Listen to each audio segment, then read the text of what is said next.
Hi guys, so ito na siguro yung last na gagawa ako ng content sa CODM. Gusto ko lang din magpaalam sa lahat ng sumuporta sa akin sa larong to. So ginawa ko tong video to kasi ang dami nagtatanong bakit hindi na ako nag-a-upload. So may iniintay kasi ako guys, so lilipat ako ng Warzone Mobile. Sana suportaan nyo pa rin ako kahit sa Warzone na ako naglalaro. At syempre maraming salamat sa lahat ng nakapollow at nakasubscribe sa akin. Hindi ko to maaabot kung wala kayo guys. At lalong lalo na sa mga solid supporter ko dyan guys, maraming salamat sa inyo. So hindi ko naman kailangan magdrama guys kasi hindi naman ako mag-quit sa pagiging content creator. Lilipat lang ako ng laro. Gusto ko lang din pasalamatan lahat ng sumuporta sa akin sa laro to. At sana guys, kahit lumipat ako sa Warzone Mobile, sana meron pa rin sumuporta sa akin sa inyo guys. Maraming salamat. GG sa inyo lahat guys. CODM number 1. Maglilimang taon ako naglaro ng CODM. Hindi ko makakalimutan tong laro to.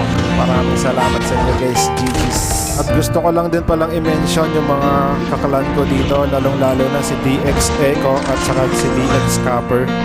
Maraming salamat sa inyo. Muhammad Chup Chup. Pinag